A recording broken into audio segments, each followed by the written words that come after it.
Welcome to Monday, welcome to Countdown Day, and this topic came up sort of last minute and in a weird roundabout way. It of course will be the top 10 Beast Wars figures, and it covers all eras of Beast Wars. I say it came up last minute and in a weird way because over the last few weeks we've done like top 10 best figures, top 10 worst figures, and we even done in the very last one must-haves, the 10 must-have Transformers for any collection, and a number of people came back and said, wow, no Beast Wars. Wow, no Beast Wars. Wow. You guessed it, no Beast Wars. And I said, you know what? Maybe that's worthy of its own topic. Maybe we should look at the top 10 kind of quintessential, must-have, best Beast Wars figures from all eras. Why am I struggling with that word? From third party, first party, OG, MP, mainline, whatever. But what are the 10 best Beast Wars figures? That's going to be our topic this time around, as voted on by fans, in the latest GotBot Counts Down.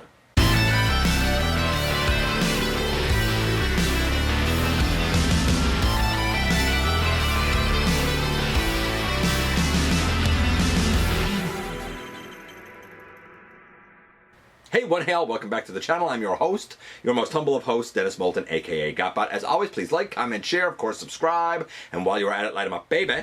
Hit that notification bell, please. Helps me out a ton, let you know when content of all sorts goes up here on the channel. Check out Machinery of Man, The Everything Factor, all the groups that I'm either a mod or an admin for, as well as all of my social media links. All of that's in the description down below. Also in the description down below, and if you're in a position to help the channel to grow, you can use the donate link. Check us out on Patreon. See what we have to offer to you through spring, or of course hit the join button at any given time and become a channel member. So, of course, this one had a wild round of voting. I will tell you now, I had to disqualify several, but I had to disqualify them for two reasons. One, very legitimate. The other, again, not so much. The legitimate reason is people would say something like God Neptune, or they'd say Megatron, or they'd say Primal, or they'd say Rat Trap, or they'd say something where there are multiple molds, multiple versions that exist. So like, I threw in God Neptune there as an example because he's kind of a simple one. If you say his name, do you mean the OG? Do you mean the selects? If you say, you know, Megatron, okay, do you mean the MP? Do you mean the Kingdom? Do you mean the original? Do you mean one of the third-party versions? I needed it to be specific this time, which is why I put the word figure in the question. It had to be a specific figure, right? So that one's legit. Then I had one dude who, like, he commented 3 times. He commented with 2 each time. And I'm like, no, like, you obviously didn't even read the question, and you obviously don't have any respect for other voters or me. Because you're wasting time, you're not following the rules. No. And I had one guy who said, well, you can't compare these multiple lines because that's apples to oranges, MP and mainline. No way. Listen, if MP is as good as you say, if mainline is as good as you say, or if third party is as good as you say, then the fans are going to vote for that and it will appear on the list. I think it's very telling that if not enough fans voted for something, I think that's very telling about just how not great it probably is. Although, here's the biggest caveat of them all. I think that Beast Wars, whether we're talking about the original, whether we're talking about the updates, whether we're talking about third party, or whether we're talking about MP, I think Beast Wars and its designs is an era where we had a lot that were excellent right from the very get-go. And with each kind of update since, I think most of them have only gotten better. Maybe not Scorponok. Anyway, our honorable mentions include Transmetal Cheetor, who almost really made it, man. Polar Claw. I think a lot of people love the original, and I think some people are still smarting from the idea that, oh, we could have got it in Kingdom and it got canceled or pushed. I think we're going to get a Polar Claw one day. And Heinrad, the one that turns into the Tanuki or whatever it is, the little raccoon with the clock in his tummy. I'm surprised he had the votes that he did. So those are those 3. Transmetal, Cheetor, Polar Claw, and Heinrad. They're the honorable mentions. They did not make the list. So you know what we're going to do? We're going to do as we always do, and we're going to kick things off with number 10 first. Kicking us off at number 10, we go all the way back to one of the OG releases with Transmetal Tarantulas. Well, maybe not quite OG. He came out during Transmetals. Or Protoform X if you prefer. This was and still is fantastic. Really. I get it. A ton of kibble. He turns into a big weird like crab thing that is also a tank that can roll. I found this thrifting for $3. He's missing the legs on his arms, but I kind of made him from like old Lego pieces. It was weird the way it sort of worked out. It's not ideal. I'd love to have the leg pieces that by rights go on like on this section right here underneath. Or maybe something 3D printed or something like that. I feel like that there's a way to probably get those. I kind of have everything else, but guess what? Even when I got this guy incomplete for $3 thrifting, how could I say no? And all these years later, guess what? He's still fantastic and still one of my most formidable Predacons, and he takes the number 10 slot as one of the best Beast Wars figures ever. Now, number 9 really sort of surprised me because it's Big Convoy. And I didn't expect Big Convoy to be on here because everybody complains and says he has so much kibble. He's a shell former, blah, blah, blah, blah, blah. And by the way, this is one of the reissues. This is the anime accurate reissue, the cartoon color one. And I own this, thankfully, due to our good buddy Eric. I can't thank him enough. I really love this one. But I think the votes were really for the original. Although, you know what? Maybe one might own something other than the original and still get the same sort of feels from it, right? Those that voted said the OG Big Convoy. But the blue one is the exact same mold. This one is the exact same mold. And the version that looked like the original but came with the Matrix Buster is also the exact same mold.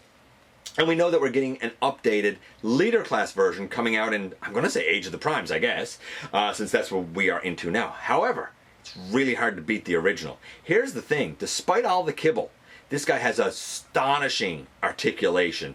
From ankle tilts to wrist joints to deep elbows to being able to T-pose and do it all because all of the bits and pieces on him, all of them can move and shift so that you can get pretty much everything that you would want. Right down to a fairly, like, I guess, deep split out to the side even. Like, if I bring this down on the leg, and bring this arm up, like the leg can go all the way out to the side. Not to mention that we also have gimmicks galore with the guy. From the trunk, I guess, being able to move at the press of a button, to the spring-loaded missile-y things that are in his legs. Yeah, the guy is an absolute beast. And you know what? The original, if you have the like updated Magmatron, this original is about the right scale and the right size because Magmatron should be so much bigger. I gotta believe that even an updated leader class won't really be an improvement. It'll be different, and if you don't have this, certainly get that. But if you do have this, I think it's going to be a hard call whether or not to update it because this is just so good, so robust, so articulated, so beautiful, so fantastic. One of the best at the number, is it 9? Yeah, 9 slot.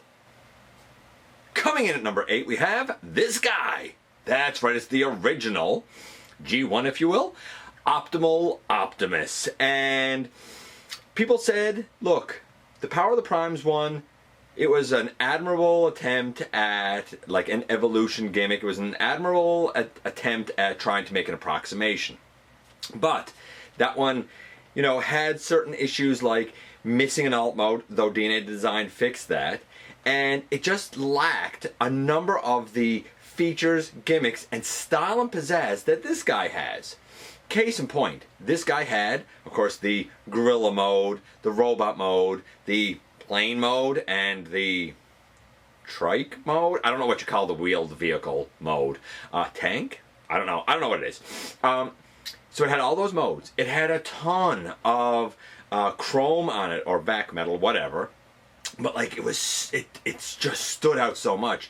It was big, it was beefy, it was well articulated. It was one of those that came out during Beast Wars, and it felt weird for it to be part of Beast Wars because it was so mechanical and machine-like, kind of going back to what Transformers originally was intended to be. Yet people loved it, salivated over it, and to this day still say it can stack up against any modern figure. Hard to argue with that when fans feel that way. Enough excellent points from all the modes, to the chromy vac metal, to the articulation, to the size, to the heft, to everything, to the fact that it is still fantastic today. Yeah, Optimal Optimus takes the number 8 slot. Coming in at number 7, we go a little more modern with Kingdom Megatron. And to be fair, the not Unite Warriors, that's wrong. The Takara Versus packs, where this guy I think came with Primal and had a redeco that was more G1 accurate. There were a few votes specifically for that version of the mold, but most people that voted for this just said the Kingdom Megatron. And I get it, because this looks really good.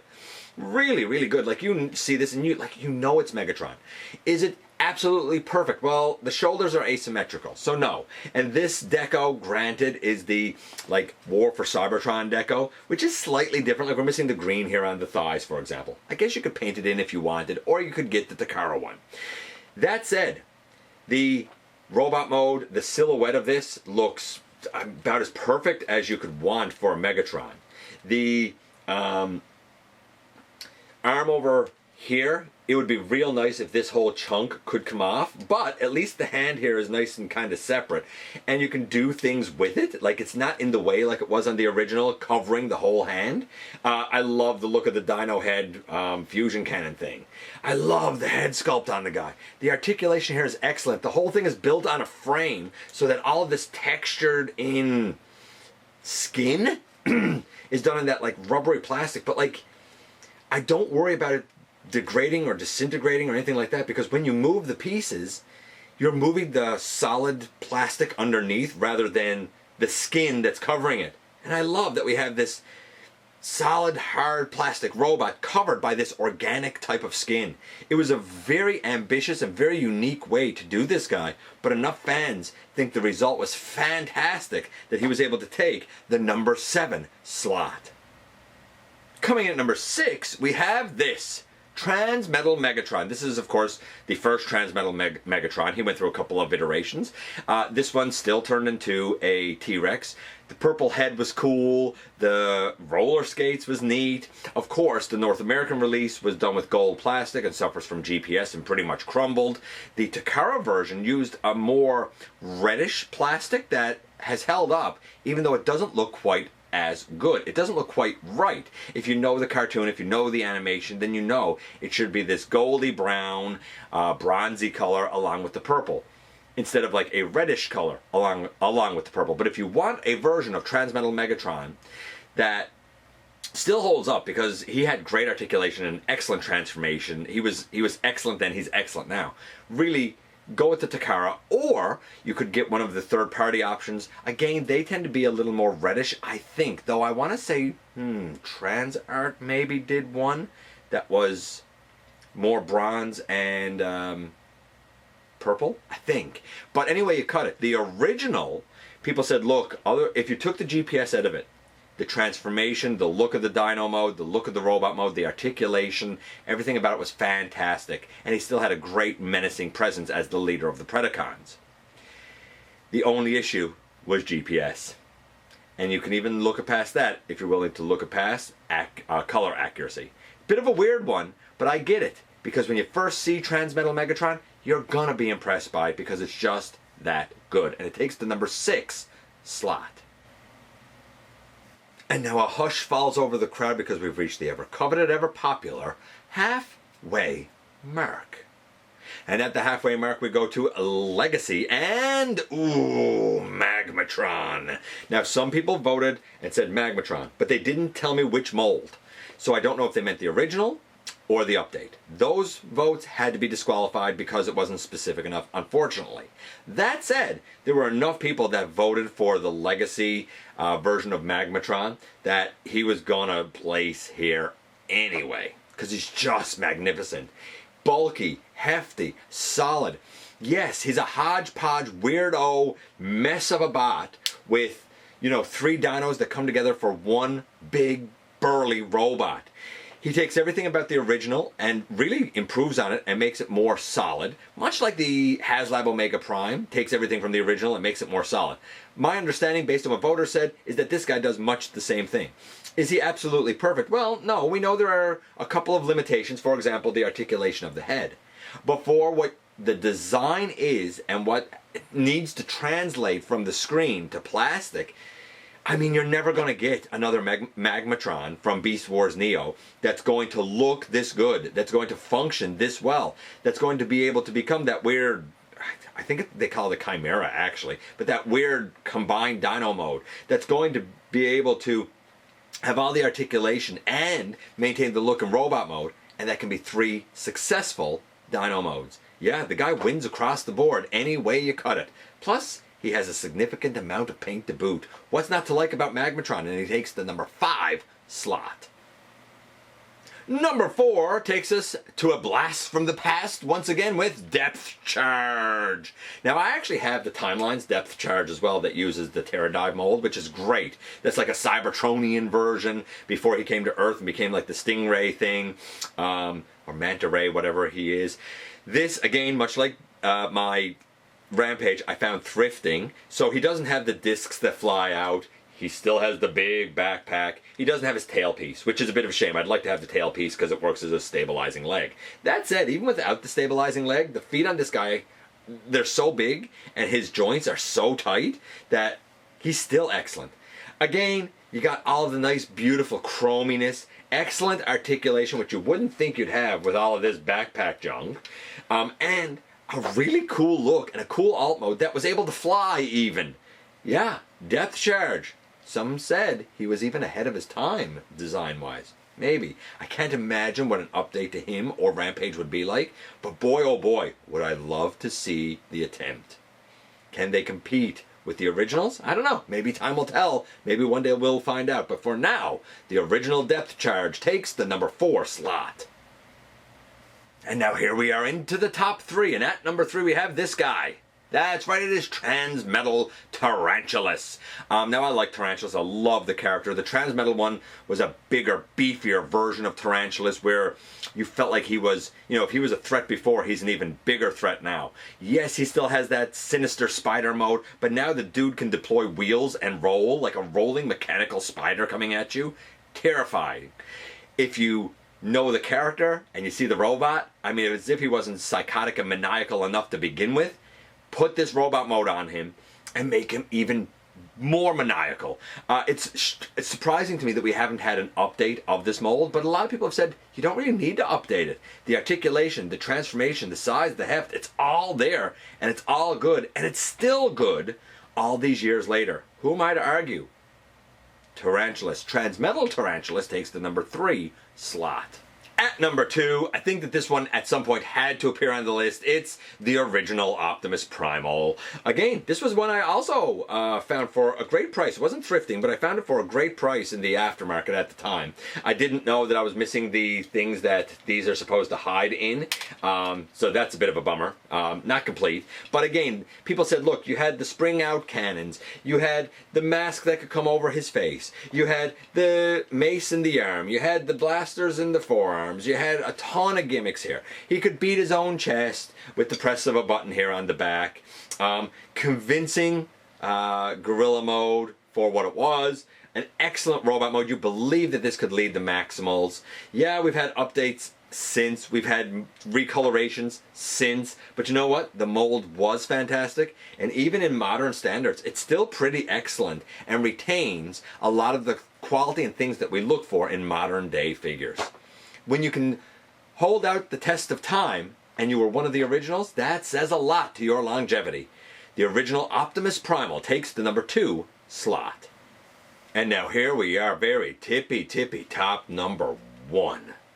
And number 1, according to fan votes from all of the masses, number 1, across the original, across the mainline, across third party, across MP, this one had the most votes of them all, which I guess says a lot to just how good Legacy/Legacy Evolution Transmetal 2 Megatron really is. So the original had a couple of votes, but by far this guy won. People said, look, the robot mode is just gorgeous, just spectacular. The paint fading and detailing is beautiful. The textured in detail is beautiful. We have a stunning dragon mode. Yeah, the transformation has a couple of finicky little parts, but it's rewarding to go to robot. It's rewarding to go to dragon mode. If you want the upgrade kit to add things like the different head and face, you can, but if you don't want that, you don't have to, because he's glorious just as is. Some people said, look, you got a couple of third-party ones that are amazing, and they are, but they don't really scale as well with certain collectors and certain collections. Some people said the original was a wild ride, and also very good, but not as good as this guy. Yeah, according to fan votes, by far, the Legacy/Legacy Evolution, because it was kind of released in both. Like, it was released at the end of Legacy and the beginning of Legacy Evolution and had two different boxes. It was really weird. But whichever iteration of this mold you got, yeah, according to fans, you have the absolute best, most quintessential, most must-have Beast Wars Transformers figure. I get it, I understand it, and it takes the number 1 slot. And that's it, man. We've gone from 10 down to 1 once again, and I'm sure, like me, some of your favorites made the list. Some of you are probably baffled why they are on the list. Here's the thing about Beast Wars. Such great designs and such a rich tapestry of quality characters and quality figures that honestly, so many more than just 10 slots could be ascribed to excellent, excellent offerings. Case in point, Legacy Tigerhawk, the original Tigerhawk, Transmetal Prowl, Thrilling 30 Rhinox, Kingdom Rhinox. I'm surprised Kingdom Rhinox had any votes. The original Scorponok, the MP Megatron, the Perfect Effect Dragoon, which was, I think they're taking a Transmetal 2 Megatron. Transmetal, Selects Antagony, Scourge, Transart, Transmetal Megatron, Torka, Manterror, I don't know, the OG Cheetor, for example, was another one. DJ. Someone wanted to vote for Neo Unicron, which I think was a great design, but I couldn't really count the vote because that never ever actually got released, but I think that was an excellent design. Clawjaw. Who else do we have here? G1 Rhinox. Break. The original Silverbolt, the Legacy United Silverbolt. I thought Silverbolt was going to make it. Transmetal 2 Black Arachnia, the Kingdom Black Arachnia. I don't know why anybody likes that. The Generations Rat Trap, the deluxe one, the Core Rat Trap, the Rise of the Beast Air Razor, the original Air Razor, the Kingdom Air Razor, who I love, G1 Dinobot, MP Dinobot, Kingdom Tigatron, let's see, which other ones on here?